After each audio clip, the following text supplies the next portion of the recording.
Assalamualaikum warahmatullahi wabarakatuh.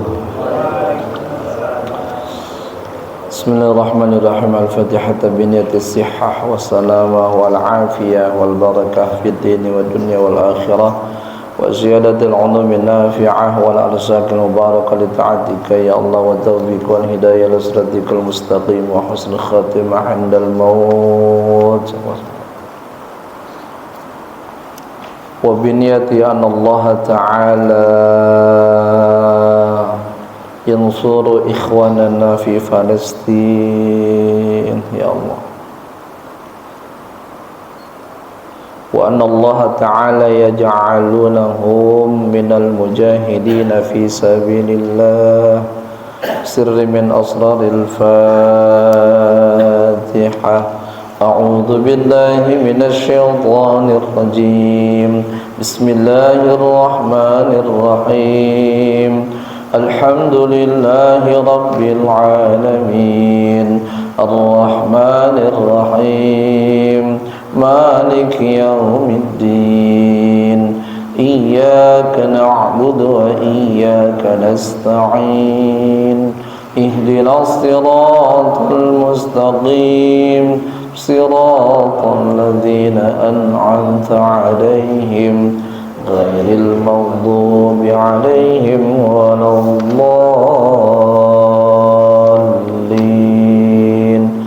آمين رب اغفر لنا ولوالدينا آمين إن الحمد لله نحمده ونستعينه ونستغفره ونعوذ بالله من شرور أنفسنا ومن سيئات أعمالنا من يهده الله فلا مضل له ومن يضلله فلا هادي له أشهد أن لا إله إلا الله وحده لا شريك له وأشهد أن سيدنا ونبينا محمدا عبده ورسوله لا نبي بعده. Allahumma salli wa sallim wa barik ala sayyidina Muhammad ibn Abdullah wa ala alihi wa ashabihi wa man tabi'ahu ila yaumil qiyamah. Amma ba'd, faqad qala Allah ta'ala fi kitabihi al-karim, a'udzu billahi minasy syaithanir rajim. Bismillahirrahmanirrahim. يا أيها الذين آمنوا اتقوا الله حق تقاته ولا تموتن إلا وأنتم مسلمون. قال النبي صلى الله عليه وسلم فإن أصدق الحديث كتاب الله تعالى وخير الهدي هدي محمد صلى الله عليه وسلم شر الأمور محدثاتها وكل محدثة بدعة وكل بدعة ضلالة وكل ضلالة في النار. اللهم انفعنا بما علمتنا وعلمنا ما ينفعنا وزدنا علما وافتح علينا فتوح العارفين واجعلنا من عبادك الصالحين برحمتك يا الله يا أرحم الراحمين. Faya ma'asyiral muslimin rahimakumullah, para jamaah kaum muslimin yang senantiasa kita semua dimuliakan oleh Allah Subhanahu wa taala.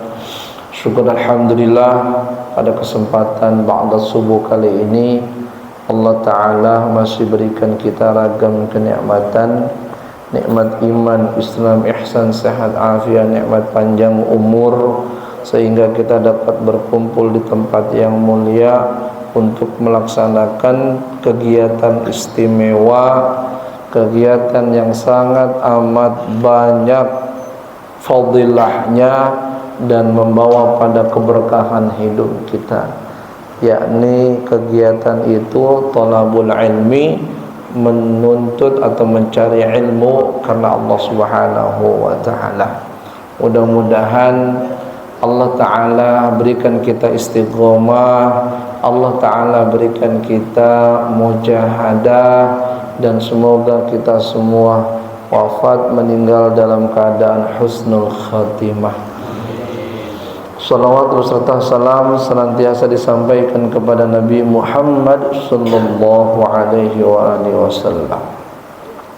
Para jamaah Kaum muslimin rahimakumullah, kemarin kita telah membahas tentang air banyak, air sedikit dan air banyak. Air sedikit, air yang kurang dari 2 kullah. Air yang banyak adalah air yang pas atau lebih dari 2 kullah. Kalau yang kemarin kita bahas dalam pandangan Al-Imam Dr. Wahbah Zuhaili, bahwa air 2 kullah itu 91,8 cm kali panjang, lebar dan juga tinggi. Sedangkan ukuran beratnya adalah seberat 270 liter. Itu yang difahami oleh para ulama. Para jamaah yang dimuliakan oleh Allah Subhanahu wa taala, ada juga yang di bawah itu, yakni 61 cm kali panjang, lebar dan tinggi. Para jamaah, air yang sedikit maka rentan perubahannya. Ada kalanya mutanajis, ada kalanya musta'mal. Mutanajis berarti nggak boleh digunakan. Musta'mal boleh digunakan tapi tidak untuk mengangkat hadas. Dan ada lagi musyammas, digunakan mengangkat hadas, boleh tetapi makruh. Dan ini masuk juga air yang 2 kullah ataupun lebih. Kalau air yang 2 kullah dan ataupun lebih, ini insyaallah kondisinya aman, kecuali adanya perubahan sifat, warna, rasa ataupun bau. Nah, ini baru berubah hukum. Sekarang kita masuk pada mujibatul ghusli sittatun. Yang mewajibkan mandi itu ada 6. Jadi mandi itu bisa jadi adat. Mandi dihukumi adat kalau tidak diniatkan sama sekali. Ya. Kalaulah tidak diniatkan sama sekali, itu mandi hukumnya adat. Pagi, siang, sore. Kepada jamaah. Mandi juga hukumnya menjadi ibadah, artinya sunnah. Kalaulah kita niatkan dan mengikuti adab yang dicontohkan. Kalaulah kita niatkan dan mengikuti adab yang dicontohkan. Kita niatkan, ada kalanya bersesuaian dengan waktu atau hari.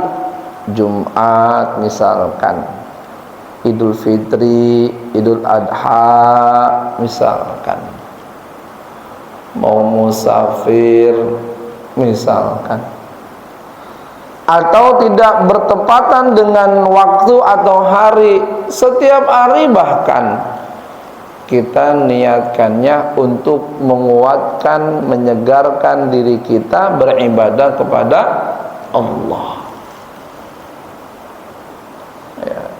Jadi di dalam hati kita mau mandi, niat kita, ya Allah saya mau mandi nih, saya menyegerin badan buat semangat ibadah kepada Allah.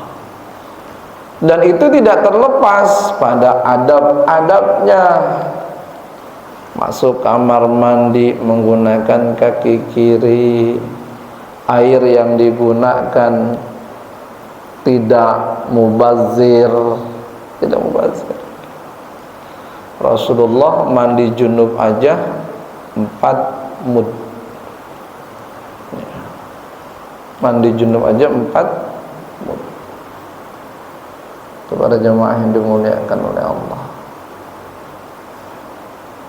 4 mud berarti kalaulah 1 mudnya itu kemarin berkisaran 270 mili ya, 200-an mili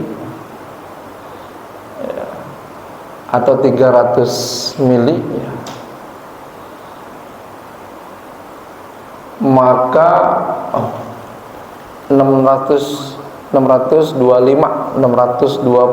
mili, 1 mud 625 mili, maka kalau dikali 4 udah tinggal berapa liter atau ya, 2,5 liter, 2,5 liter. Jadi mandi junubnya 2,5 liter. Berarti yang bukan mandi junubnya boleh jadi kurang.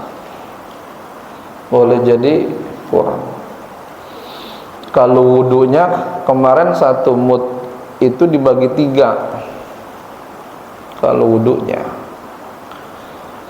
1 mud dibagi 3 berarti 300 dibagi 3. Kalau mandinya berarti tinggal dikali 4, 2,5 liter. Mandi wajib kan harus meratakan semuanya. Berarti kalau mandinya biasa kurang daripada 2,5 liter atau 4 mud. Berarti kalau begitu mandinya tidak mubazir. Saya mengusahakan itu tuh para jemaah. Saya mandi yang tidak wajib. Mandinya itu saya 4 ciduk. 4 sampai 5 ciduk. Ciduk pertama, ayo saya guyur. Jadi jangan bukan habis bukan. Ambil, diguyur. Diguyur dikit lagi. Semuanya. Patahin dah pakai tangan. Kan masih ada tuh basahan-basahan. Patahin pakai tangan. Dah, habis itu kalau pagi ya sampoan. Kalau sore enggak sampoan, berarti sabun. Itu pada jamaah. Kemudian udah rata sabunan, kemudian ambil lagi buat bilas. Guyur sedikit-sedikit, ngeratain. Guyur lagi, ngeratain. Ciduk yang ketiga begitu juga, ngeratain. Ciduk yang keempat biasanya udah bersih. Itu para jamaah, selesai. Dan itu saya rutinin toh, 4 ciduk sampai 5 ciduk mandi. Kalau mandi wajib, jujur saya belum bisa. Kalau mandi wajib belum bisa, karena keraguan-raguan saya lebih kuat dibandingkan keyakinan. Mungkin kalau toh misalkan punya kolamnya lebih dari 2 kulah bisa. Ini karena nggak punya lebih dari 2 kulah, akhirnya pakai shower. Nah ini dah tuh yang kagak bisa diukur dah, kebanyakan terkadang ya.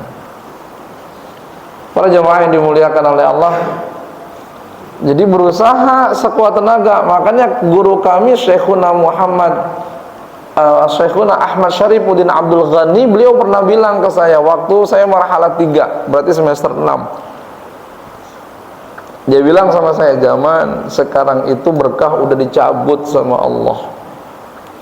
Saya bilang, indikatornya apa Kiai? Ente mandi berapa ciduk? Kata dia. Cukup enggak 4 ciduk? Enggak. Ah itu tandanya. Jadi keberkahan kita itu sudah dicabut sama Allah Subhanahu wa taala karena kepuasan kita, tasyakur kita kepada Allah sangat amat jauh. Kepada jamaah. Wudu dah. Kalau kerannya kagak gede, ya, makanya wudhu saya sedikit. Kalau pas giliran muka, untuk meratakan muka saya matiin tuh kerannya. Jadi ketika saya mau meratakan muka, ini tangan saya ke tempat putaran dulu, yang sikut saya matiin begitu. Karena saya harus meratakan nih, mulai dari sini semua sampai ini. Karena kan ini, terusnya ini, terusnya ini, terusnya ini. Saya harus ratakan dan saya harus yakin itu rata. Kan nggak bisa juga langsung. Dan niatnya ntar repot. Ya niatnya, taruhlah niatnya cukup kuat gitu ya. Ntar kalau misalkan cuma sekali balik aja, ini bagaimana? Ini bagaimana? Ini. Yang kemungkinan kerutannya ada.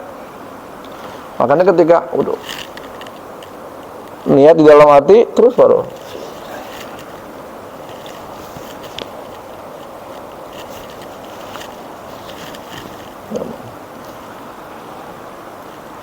nah itu kerannya saya matiinnya pakai ini nih. Karena ketika saya mengusap ini jangan sampai ngocor terus. Makanya saya matiinnya pakai sikut segini.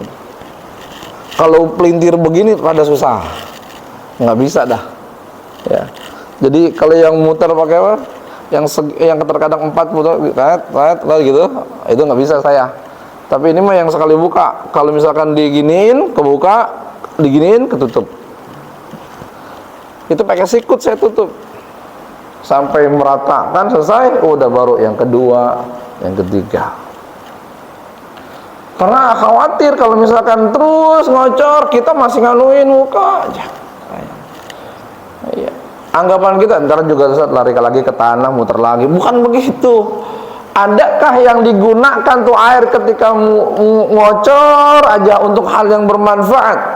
Dibuang begitu kan nggak bermanfaat. Di situ keberkahan dicabut sama Allah Subhanahu wa Ta'ala. Jadi kalau kita mandinya pengen mendapatkan kesunahan, maka ukurannya pun kita harus perhatikan. Kepada jemaah.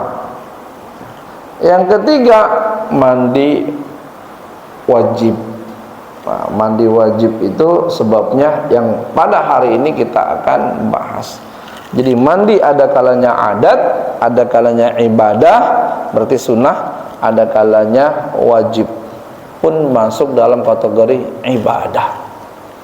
Nah, ini kita kalau misalkan pengen, kan kita pengen begini Pak, makan kita bernilai ibadah, pakaian kita nih, pakai pakaian kita bernilai ibadah, pengennya begitu. Karena sayang Pak, kalau nggak dilakukan begitu, diniatkan begitu, mubazir nih duduknya kita di sini nih. Kalau nggak diniatin i'tikaf, sayang,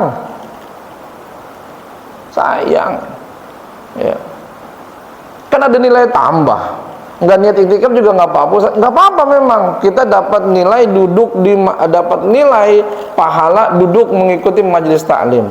Tapi sayang banget kalau nggak diniatin, karena kita berada di dalam masjid. Itu para jamaah yang dimuliakan oleh Allah Subhanahu wa Ta'ala. Dan kita sadari betul bahwa kita bukan orang yang ahli di setiap ibadah. Kita bukan ahli wudu, kita bukan ahli tahajud, kita bukan ahli sedekah, kita bukan ahli Quran. Kita itu yang semuanya serba sedikit-sedikit. Kepada jamaah yang dimuliakan oleh Allah, maka dari itu dimanfaatkan sebaik-baiknya. Pakai baju niatin, ya Allah saya mau nutupin aurat, jangan sampai aurat saya kelihatan gitu. Olahraga juga berniat ibadah, ya Allah berikan saya kesehatan, kalau sehat saya kuat ibadah. Olahraga saya niatin, ya Allah menjaga kesehatan, dari ibadah. Tinggal bagaimana qasdnya kita aja pada jamaah. Itu qasdnya udah bagus, ya Allah saya niat olahraga untuk menjaga kesehatan. Nyarinya di Gor Bekasi, ya gugur semua udah itu mah. Lah di Gor Bekasi mah olahraga bisa terjadi, bisa. tapi rentan, Pak. Karena banyak yang dilihat, bergerak semua. Ada ibu-ibu pakaian ketat, mau pantas mau agak pantas dilihat. Tuh, Pak, bocah, apalagi anak muda remaja, astagfirullah. Tuh kan, iya. Ustadz itu pahalanya banyak, Ustadz pahalanya banyak kan, tapi nunduk mulu, Pak. Astagfirullah, astagfirullah. Lah kalau ketemu sama tetangga, apa Pak, nunduk aja, ada yang hilang kagak katanya. Lah daripada ribet nunduk mulu, mendingan cari tempat sepi. Saya kalau lari pagi nih Sabtu, kalau Minggu di Gading tuh sama istri berdua, sepi bener. Kalau enggak ke lapangan serbaguna, ya, lapangan yang mau terminal lah gitu. Ya, ntar kalau udah ramean pulang gitu. Para jemaah yang dimuliakan oleh Allah Subhanahu wa taala, jadi dia bernilai ibadah kalaulah tetap mengikuti aturannya.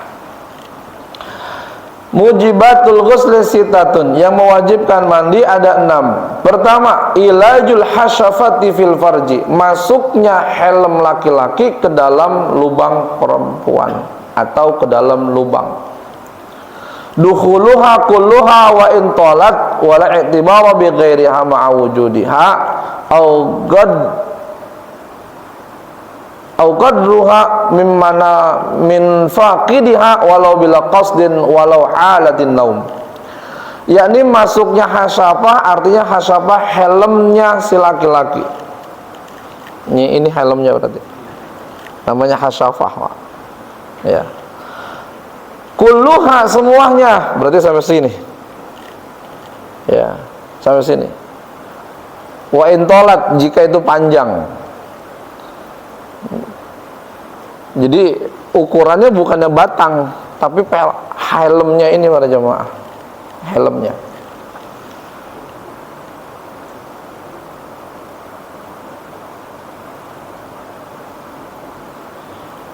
Wala i'tibara bi ghairiha ma'a wujudiha.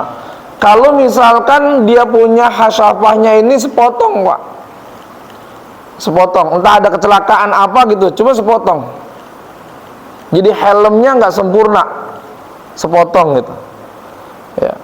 Maka walaupun sepotong, sepotongnya itu tetap dianggap para jamaah, tetap dianggap. Jadi kalau misalkan dia masuk ke dalam lubang, ya, lubang perempuan, maka kalaulah misalkan cuma tenggelam segini saja, situ udah wajib. Wajib apa? Mandi. Wajib mandi. Kalau gesek-gesek gimana? Gesek-gesek juga kalau misalkan biqadriha itu, Pak. Biqadriha itu seukurannya saja, itu walaupun ukuran cuma segini, ya, atau cuma gesek-gesek aja, tapi kena khitan. Khitan itu sunatannya si perempuan, maka wajib mandi. Idzal taqal khitanan faqad wajabal ghuslu. Apabila ketemu dua khitan, maka wajib mandi. Jemaah yang dimuliakan oleh Allah Subhanahu wa taala. Walau bila qasdin, sekalipun kagak ada maksud. Misalkan baru pulang dari pelayaran, ya, istri dipeluk dah tuh. Istri juga pas giliran suaminya baru pulang, dia juga tahu diri, udah nggak pakai apa-apa. Daripada jemaah, ya, nggak pakai apa-apa, tapi pakai selimut. Karena nggak boleh, Pak, tidur kagak pakai apa-apa tanpa selimut. Itu yang tidak boleh, ya. Tidak bolehnya ada makruh li tahrim. Pakai selimut gitu. Berdua dah sama suaminya. Suaminya karena udah lama nggak ketemu, ya, digesek-gesek dah tuh, Pak, dari belakang. Masuklah, kenalah dari depannya, maka wajib mandi. Para jemaah yang dimuliakan oleh Allah Subhanahu wa taala. Atau juga nggak sengaja, misalkan istri lagi andukan. Kalau lagi andukan kan nggak pakai baju, pasti lepas baju. Ini udah pada menikah semua kan ya? Apa belum 2 kali? Belum 2 kali ya. Jadi untungnya kita ngajinya subuh para jemaah ya. Ini sampai keluar. Kecil ya, nggak apa-apa biar mereka tahu. Para jemaah yang dimuliakan oleh Allah Subhanahu wa taala, kalaulah lagi pas andukan, tiba kita masuk, kita buru-buruan, kagak sengaja, lempeng banget itu Pak, masuk dah, maka wajib mandi, wajib mandi. Para jemaah yang dimuliakan oleh Allah Subhanahu wa taala, siapa yang wajib mandi? Dua-duanya. Nggak keluar mani, walau nggak keluar mani, dia wajib mandi karena berjumpahnya 2 makhluk. Para jemaah, 2 makhluk ya, yang diciptakan sama Allah Subhanahu wa taala. Wajib mandi dua-duanya, sekalipun nggak keluar mani. Lain halnya kalau itu adalah bukan manusia lubangnya, sekalipun bentuknya kayak manusia banget, dibikin dia sama manusia, boneka kayak manusia banget persis, dia punya bentuk tubuh fisiknya kayak kulit manusia betul-betulan, cuma sayangnya nggak dimasukkan ruh saja. Bedanya cuma itu saja, nggak masuk ruh, berarti nggak bisa ngomong, nggak bisa bergerak, tapi betul kayak manusia. Ketika dia masuk, siapa laki-lakinya masuk, belum keluar mani, nggak wajib mandi. Kan ini lubangnya bukan lubang manusia, maka standarnya bukan masuknya, tapi keluar maninya. Jadi kalau misalkan ada orang ya mungkin udah bosan kali sama manusia, dia beli dah tuh patungnya, Pak. Pas dia beli patungnya percis kayak manusia, tidur bareng dah tuh sama patung, masuk aja ke dalam lubang si patung tadi, nggak keluar mani, nggak wajib mandi. Keluar mani, wajib mandi. Ustaz, berdosa nggak? Berdosa, tetap berdosa. Lah kan itu boneka Ustaz. Betul, tetapi dia mengeluarkan pada porsi yang kurang tepat atau tidak diperintahkan oleh Allah, masuk kategori istimna, onani. Para jemaah yang dimuliakan oleh Allah, berdosa dia Pak, berdosa karena mengeluarkan sesuatu yang bukan pada porsi tempat diperintahkan. Kita para jamaah, sekalipun dia gini para jamaah yang dimuliakan oleh Allah, ada orang stroke Pak, stroke itu kan tubuhnya bukan saudaranya. Jadi kalau dia stroke kaki sama tangan, tapi saudaranya enggak stroke Pak. Ada yang tetap aja masih kuat banget Pak, berdirinya masih kuat ya. Berdirinya masih kuat, maka dimintalah itu dikeluarkan sama keluarganya, istrinya. Boleh, karena memang itu istrinya. Kalau bukan El sama istrinya, dia keluarin sama orang lain ya, maka hukumnya tidak boleh. Sekalipun merem, orang lain merem, kagak lihat, tetap tidak boleh. Kecuali kalau ada darurat setelah itu, maka hukumnya menuruti hukum darurat. Para jemaah yang dimuliakan oleh Allah Subhanahu wa taala, jadi kembali, kalau misalkan lubangnya itu lubang patung atau lubang bukan makhluk hidup, maka hukum mandi baru wajib setelah keluar mani. Apa aja tuh Pak, mau lubang apa aja, yang penting bukan makhluk hidup aja. Atau dia makhluk hidup tapi udah mati, dia kerja di kamar mayat, kerja di kamar mayat, datanglah mayat baru. Mayat baru ini datang cantiknya luar biasa, namanya kagak dikenal, diurusin sama dia pagi-pagi. Malamnya dia kesepian, masuk dah ke kamar mayat itu. Mayat dikerjain sama dia. Walaupun baru masuk, belum keluar mani, maka si petugas kamar mayat wajib mandi. Wajib mandi. Kan belum keluar mani Ustaz. Betul, walau belum keluar mani. Karena yang dimasukkan itu adalah orang yang diciptakan sama Allah, bukan patung bahasanya. Ustadz kan udah agak bergerak, betul, udah agak bergerak, tapi secara hakikat dia itu adalah makhluk yang bertumbuh kembang. Ruhnya udah kagak ada, jadi kagak bergerak, tapi hukumnya tetap pada porsi yang sama. Walau nggak keluar mani, wajib mandi karena lubang dari makhluk hidup. Kepada jemaah yang dimuliakan oleh Allah Subhanahu wa taala. Apa saja si laki-laki itu boleh mayat, yang penting makhluk hidup. Melihat kambing, kambing diembat juga wajib mandi walaupun kagak keluar mani. Kepada jemaah, kan lubangnya bukan lubang manusia, walaupun bukan lubang manusia, lubang hewan, wajib mandi ketika berjumpa iltiqaul khitanain. Atau laki-laki juga yang dimasukin lubang duburnya laki-laki, maka wajib mandi sekalipun gak keluar mani. Ini pada jamaah yang dimuliakan oleh Allah ya. Pada jamaah yang dimuliakan oleh Allah Subhanahu wa taala, fil farji ay fi ayyi farjin kanat, yang dimaksud farji itu lubang itu apa?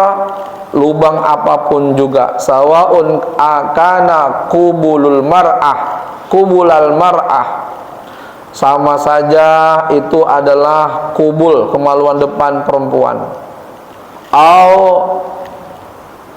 bahimatin, ataupun juga hewan, au duburahuma, atau kemaluan belakang, baik kemaluan belakang perempuan atau kemaluan belakang hewan, au dubura rajulin sogir, atau kemaluan belakang laki-laki bocah kecil, au kabirin, ataupun juga yang besar,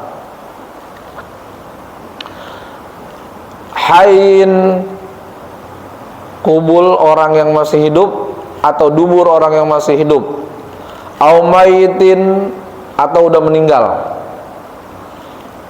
au duburi nafsihi, atau dubur dirinya sendiri, au dzakarin akhar, atau zakar orang lain. Jadi duburnya sendiri ya mungkin karena dia panjang kali kayak belalai gajah tuh, kemaluannya dia masukin dubur sendiri, maka wajib mandi. Atau dia model khunsa Pak, khunsa, banci, kan banci itu kan punya kelamin dua Pak. Banci yang beneran, bener-bener banci. Ini kalau kita mah bukannya banci, itu laki-laki jadi-jadian. Kalau di kita ya, kalau pada megang apa namanya, pegang-megang kecrekan ya, atau kita lihat entah di gor atau di mana, itu mah makhluk jadi-jadian dah. Kalau itu mah, kalau dalam Islam, dalam fikih itu bener-beneran dia punya kelamin dua. Ada kelamin laki-laki, ada kelamin perempuan. Kalau orang punya dua kelamin namanya khunsa atau banci. Ada namanya khunsa muskil, artinya kelaminnya dua-duanya fungsi, kadang-kadang laki-laki, kadang-kadang perempuan. Maka orang yang khunsa muskil dia nggak boleh jadi imam. Khawatir saat rakaat kedua berubah jadi perempuan. nggak boleh. Tuh jemaah. Jadi dari suara, ya, jadi suaranya, gemulainya. Bagaimana fungsinya? Terkadang dia mau buang air kecil berasa, ya, dari kemaluan laki-lakinya dia keluar. Menstruasi dia keluar dari kemaluan perempuannya, gitu. Itu fungsi dua-duanya, namanya khunsa muskil, yang kagak ketahuan fungsinya karena berganti-gantian. Jadi imam nggak boleh, karena khawatir nanti berubah. Jadi imam apa? Kalau jadi imam laki-laki. Kalau misalkan jadi imam perempuan boleh, karena pas jadi laki-laki dia boleh jadi imam perempuan. Kalau misalkan dia berubah di tengah perjalanan jadi perempuan, maka ia kondisinya boleh jadi imam. Tapi kan dia harus pakai mukena. Nah, ini problem berikutnya. Itu ada jamaah. Jadi pas giran dia ada rasa nggak Ustaz kalau pas giran berubah? Saya belum tahu. Saya belum tahu. Karena belum pernah diskusi para jamaah. Baru baca redaksi doang. Kalau sampai tahu, Ustaz kalau tahu misalkan mau berubah ciri-cirinya gimana? Saya belum tahu. Kalau khunsa saja berarti salah satu kelaminnya berfungsi, berarti yang lainnya mati. Mati itu nggak berfungsi. Itu para jamaah. Punya dua, yang berfungsi perempuan, berarti yang lain itu cuma aksesoris. Aksesoris. Kalau aksesoris berarti tak ada hukum. Aksesoris tak ada hukum. Yang berfungsi laki-laki berarti yang perempuannya aksesoris. Digesek-gesek ke perempuan yang kata kelamin perempuan tadi aksesoris kagak kenapa-napa. Saudara jamaah yang dimuliakan oleh Allah Subhanahu wa taala. Ya. Begitu juga kalau dia perempuan, Pak. Kalau dia perempuan wajib mandi juga tuh perempuan, ya. Jadi perempuan ini misalkan dia lihat suaminya tidur, suaminya mau tidur, saudaranya bangun. Akhirnya daripada bangun sia-sia, digunain aja tuh sama istrinya. Wajib mandi. Dua-duanya, iya dua-duanya wajib mandi. Kalau misalkan si perempuan tersebut menggunakan alat potongan saudara dari seperti potongan saudara suaminya, cuman sepotong doang, Pak, cuma sepotong doang, dia beli dah tuh, ya di toko sebelah dah, dia beli di toko sebelah, ya, atau kalau nggak punya duit dia bikin sendiri dah, entah ada kayak dari bambu atau dari balok kali dia bikin, ya, dia masukin, maka tidak wajib mandi kecuali keluar mani. Perempuan tuh. Makanya perempuan para jamaah nih, kalau dia lagi puasa, ini di dalam kitab Syarah Ibrahim Al-Bajuri. Dia lagi puasa, kemudian dia istinja atau cebok. Itu bahasa Bekasi, Pak. Ngobelnya dia, ya, dengan tangannya, kalau berlebihan itu bisa batalin puasanya, Pak. Itu dengan tangan, apalagi pakai kayu. Bisa batalin puasa kalau berlebihan, ya. Makanya cukup, bukannya harus dimasukkan terlalu dalam atau dikobel terlalu dalam, secukupnya saja. Para jamaah yang dimuliakan oleh Allah, jadi kalau misalkan bukan pakai makhluk hidup, standarnya keluar mani, ya. Misalkan ini ada orang naik pesawat, laki-laki semua, tiba-tiba pesawatnya jatuh ke laut, Pak, hancur orangnya itu semuanya. Ada kemaluan laki-laki yang kepotong, kanyut ngambang, akhirnya ke pinggir pantai. Perempuan lagi mau nyari kerang, dapetin itu, Pak, walaupun udah kepotong cuma sedaranya saja ya, tapi masih berdiri tegak Pak, masih berdiri tegak. Akhirnya diambil tuh sama perempuan, dicobain dah sama perempuan, walaupun nggak keluar mani, itu perempuan wajib mandi. Lah terus itu barang si laki-laki yang berdiri tegak gimana? Wajib mandi juga. Lah kan dia udah jadi mayat. Bener, sebelum ketika dia jadi mayat, misalkan ketahuan dia kan jadi mayat, itu udah jadi bangkai, tapi masih berdiri tegak. Habis udah keluar, para jamaah yang dimuliakan oleh Allah, maka dia dimandikan. Mandi apa? Mandi junub. Yang mandi siapa? Lah kita, masa dia? Nah, gak mungkin dia mandi dewek ya. Mandi junub, habis mandi junub baru mandiin jenazah, kubur dah. Itu para jamaah. Itu kalau fikih berpikirnya sampai begitu Pak ya, sampai begitu. Karena boleh jadi begini para jamaah misalkan lagi camping ke hutan, masuklah karena gerimis, masuk karena hujan, bukan gerimis lagi, hujan, masuklah ke dalam gua. Pas masuk ke dalam gua berteduh, ayo lama di situ Pak.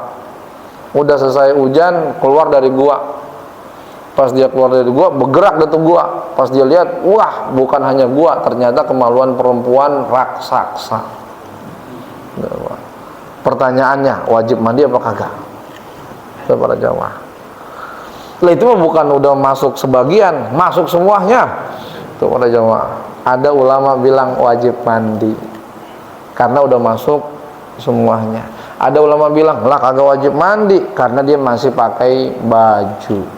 Kecuali kalau dia juga orang primitif ya, kagak pakai apa-apa, masuk dari situ. Nah, mau ketemu mau kagak udah dihitung masuk, wajib mandi. Itu berpikirnya fikih Pak. Atau ada juga suami meninggal Pak. Jadi misalkan paginya dia akad nikah, qabil tu nikah haha wa tazwijaha bimahrin mazkur naqdan. Pagi itu Pak. Malam habis isya, belum apa-apa meninggal. Orangnya meninggal, saudaranya kuat masih. Pas dimandiin ngeganggu Pak. Kata si Amil, ini masih tegak banget ini. Kalau kita kapanin, ntar orang pada nanya itu yang munjung apaan ya? Kenal munjung Pak. Lah kan kagak bisa nggak boleh Pak, main paksain nekuk nggak boleh, nggak boleh. Ini para jamaah, ada jenazah tangannya kaku begini Pak, nggak boleh maksain begini, nggak boleh. Itu mesti diurut dulu Pak, diurut ya ginian ini. Diurut, digini-giniin. Terus kalau udah begini lemah lagi, begini gitu. Nggak boleh. Walaupun dia mayat, kalau dia kaku dan ini nggak bisa misalkan nih, nggak bisa ditekukin, udah jangan dipaksa, udah biarin begini aja. Begini aja. Itu kalau misalkan memaksa kondisi itu juga, maka tidak diperbolehkan. Ada mengatakan haram. Nah itu para jamaah masih berdiri tegak dia. Akhirnya dia panggil istrinya, Bu, mohon bantuannya. Ini orangnya memang udah mati. Ini udah selesai dimandiin Pak, tinggal dikapanin doang. Tinggal kapanin. Bu, ini emang orangnya udah mati, jasadnya udah mati, tapi saudaranya masih berdiri aja. Emang belum ngapa-ngapain malam? Belum Pak, belum sempat ngapa-ngapain. Suami saya udah mati duluan katanya. Udah Bu, silakan dah tuh kerjain dah. Gimana caranya dah? Biar jangan berdiri terus. Udah dah tuh, ditinggal deh berdua dah tuh. Ya. Dilakukan dah sama si istri. Habis dilakukan sama si istri, keluar dah tuh. Habis keluar lemes dah.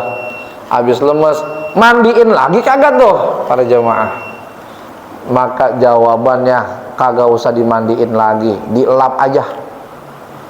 Karena jenazah mayat itu tidak pernah ada taklif hukum berikutnya Pak. dia kalau udah dimandiin mau diciumin kayak apa kek sama keluarga perempuan kagak batal, nggak batal. Udah dimandiin, udah diwuduin, keluar kotoran dari duburnya, dari pantatnya, atau keluar darah dari bagian tubuhnya, udah kagak batal, kagak batal. Bersihin aja udah, itu cuci. Begitu juga tadi dimandiin lagi nggak? Kagak. Tapi istrinya mandi, istrinya mah wajib mandi, istrinya wajib mandi. Kalau si mayatnya kagak mandi. Ya. Nah, para jamaah yang dimuliakan oleh Allah Subhanahu wa taala, kali aja ntar nemuin yang begitu. Ya, nemuin yang begitu. Ya. Maka jangan dipaksa, Pak. Sebagai amil jangan dipaksa, apalagi diceritain ke orang. Ya. Saya mandiin ya, di jalan anu, blok anu. Masya Allah itu kagak bisa dipatah, kagak bisa ditekuk, masih berdiri aja. Ini si amil kalau udah cerita begini dosa nih Pak ya.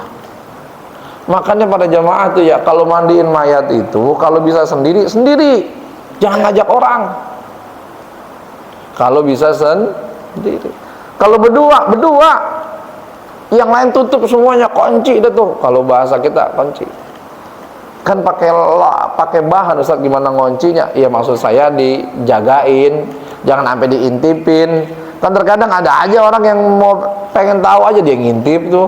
Jagain tuh Pak. Ya. Jagain. Ini mah mandiin jenazah satu RW. Banyak bener. Walaupun keluarganya Pak. Ya, anaknya ada 8, mandiin semua 8-8-nya. Jangan, 2 aja kalau mau bergantian. Masuk 1, keluar 1, masuk lagi 1, keluar 1. Ini bakalan jadi mubazir kalau begini kondisinya. Ya, karena dia buang air yang tidak diperlukan. Itu para jamaah. Ya. Para jamaah yang dimuliakan oleh Allah Subhanahu wa taala. Lalu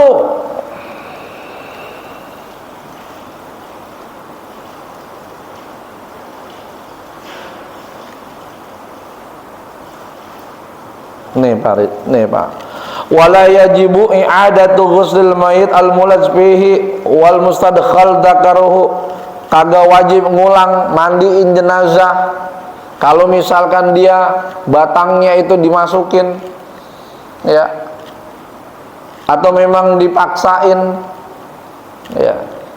Jadi dimasukin berarti jenazahnya perempuan, atau mustadkhal atau jenazahnya laki-laki berdiri tegak. Itu para jemaah yang dimuliakan oleh Allah. Enggak wajib mandi, artinya enggak diwajib diulang mandinya, wajib diulang.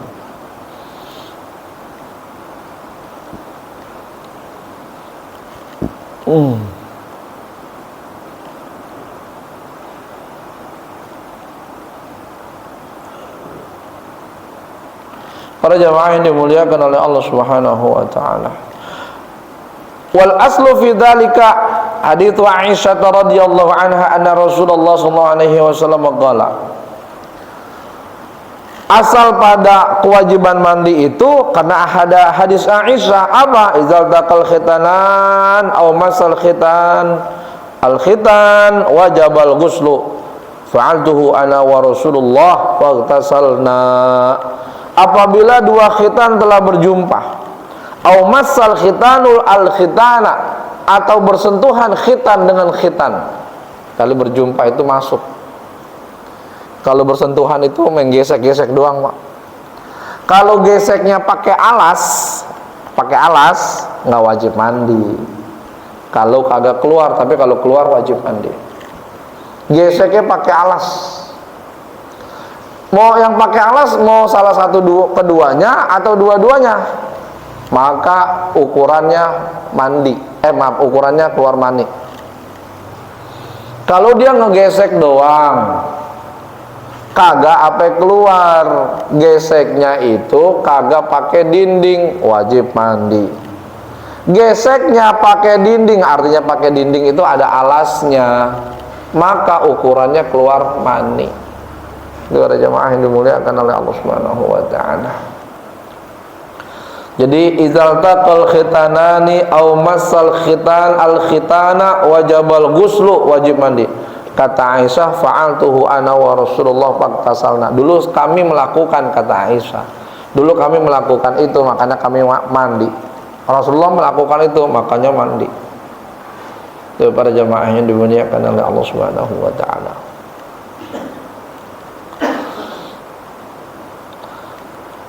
Para jamaah yang dimuliakan oleh Allah.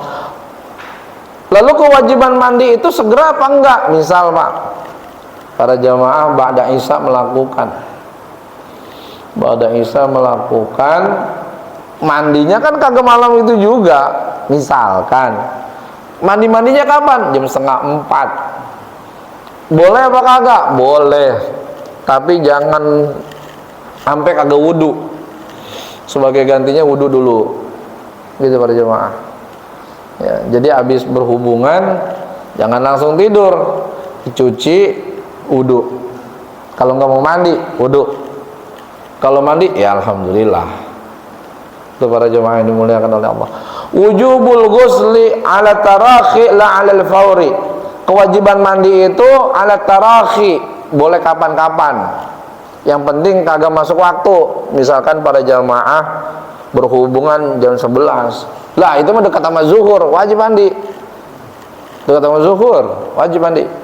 Artinya segera. Segera bukan karena dia habis selesainya, tapi segera karena itu ada waktu sholat yang dia akan lalui. Itu para jamaah. Kalau misalkan waktunya lama, tadi itu Isya ke subuh kan lama, boleh dia tidur dulu, tapi pakai wudu. Wudu. Fahuwa minal wajibatil muwassa'ah wa yadhiqu bi iradati nahwi shalah. Mandi itu kewajiban yang muwassa'ah, yang fleksibel.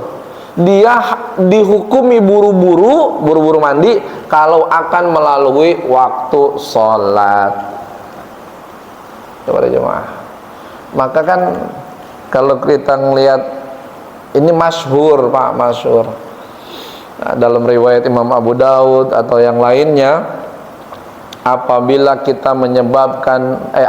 seseorang mandi seperti mandi Jumat, berarti para jemaah ada orang yang memahami bahwa kesunahan itu malam Jumat.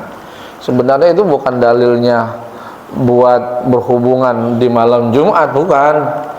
Kesunahannya itu hari Jumat waktu subuh.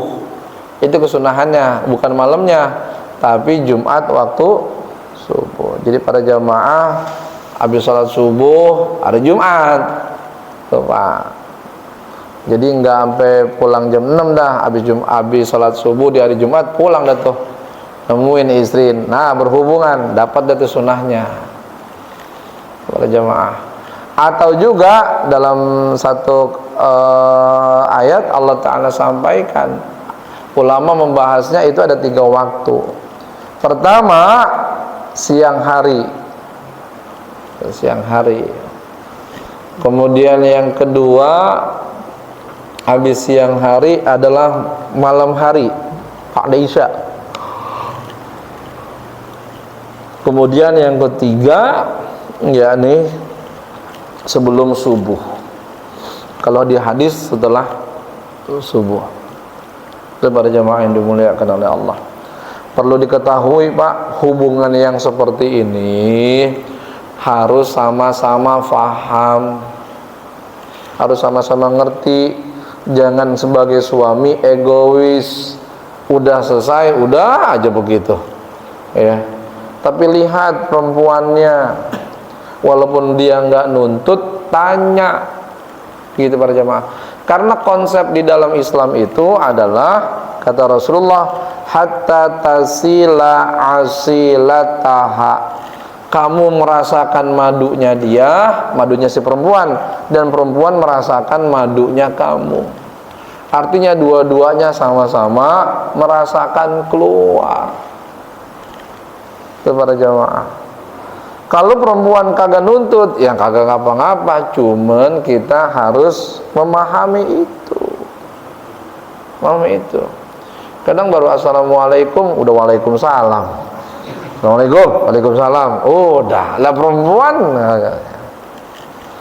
maka boleh dilakukan sistem muqaddimah atau foreplay dengan tangan gitu, boleh Pak. Bahkan beragam gaya para jamaah. Al-Quran sendiri yang melakukan itu. Pertama kata Al-Quran, hunna libasul lakum wa antum libasul lahunna. Hunna, mereka itu perempuan, libasul lakum, pakaian buat kamu ya, hunna libasul lakum wa antum, dan kamu laki-laki, libasul lahunna, pakaian buat perempuan. Coba para jamaah, filosofi pakaian gimana? Filosofi pakaian itu kan menyelimuti Pak, berarti menghangatkan. Boleh dia buka baju semuanya asal pakai selimut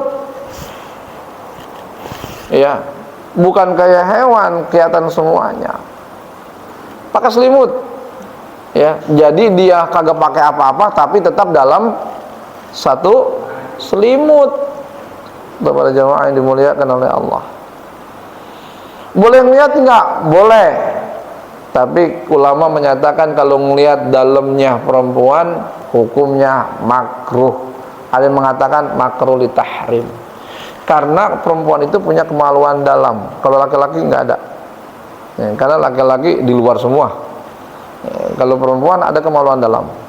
Kalau dia melihat kemaluan dalam maka hukumnya makruh li tahrim. Hunna libasul lakum wa antum libasul lahunna. Tuh ayat Al-Quran Pak, bahasnya luar biasa. Ada lagi, fa'tu harsakum annasyitum, datangilah tanaman-tanaman kamu. Jadi perempuan diungkapkan seperti tanaman. Annasyitum, dari manapun kamu mau depan, mau belakang, tujuannya sama, nyamping kiri, nyamping kanan, mau atas, mau bawah, mau cara muter, terserah Pak. Mau model gaya naga, mau misalkan gaya kodok loncat, terserah. Kenapa Al-Quran membahas itu? Untuk membahagiakan semuanya. Jadi nggak boleh kaku pada porsi itu. Memang kecanggungan didapat, betul. Itulah penyebabnya para jamaah kenapa keretakan terjadi. Gitu Pak. Ini terjadi. Saya beberapa orang ke rumah, ya, beberapa orang ke rumah. Dan ada istri yang na'udzubillah min zalik, karena agamanya kurang kali para jamaah, ya. Sama suaminya cuma begitu doang, suaminya pergi, dia ngambil orang lain. Perselingkuhan terjadi. Itu para jamaah yang dimuliakan oleh Allah Subhanahu wa taala. Maka ya memang suami harus memaksimalkan. Kemarin saya habis dari Pancawati, Pak. Supir cerita, Ustaz, kenapa? Mau ikut senam nggak? Senam apaan sih? Saya punya teman Ustaz, istrinya 3, yang satu istrinya 2. Dia ngajakin saya senam kekuatan, kesehatan. Oh, di mana? Ada ntar tempatnya, itu per 3 orang. Bayarnya 2.500 sekali senam. Itu para jamaah. Itu saya Ustaz, korbannya katanya. Maksudnya saya udah ngikutin 2.500, kemudian sama sewa hotelnya 500 senam. Ini kata gurunya, instrukturnya, ini buat orang-orang yang berencana untuk poligami. Kalau nggak mau poligami jangan ikutin senam ini. Apa yang terjadi? Habis senam pulang dia ke rumah, rapat sama istrinya. Istrinya kayak orang digebugin sama Cina, tulung-tulung ya, udah kagak kuat. Berarti senamnya berhasil tuh Pak. Tuh. Kemudian 2 hari kemudian ditanya dia, gimana Pak Anu, saya nggak sebut namanya ya, kode etik jurnalistik Pak. Gimana Pak Anu, udah poligami belum? Belum. Ya sayang Pak, kalau nggak poligami itu buat orang yang poligami. Saya nggak, kasihan sama istri saya. Lah bapak kasihan sama istri gimana, ikut-ikut senam. Yang terjadi istrinya kan kagak kewalahan. Itu para jamaah. Makanya kata Syekhuna Muhammad Muhajirin waktu saya ngaji tafsir Ayatul Ahkam, ada namanya syahwatul fuhul. Apa itu syahwatul fuhul? Libido banteng.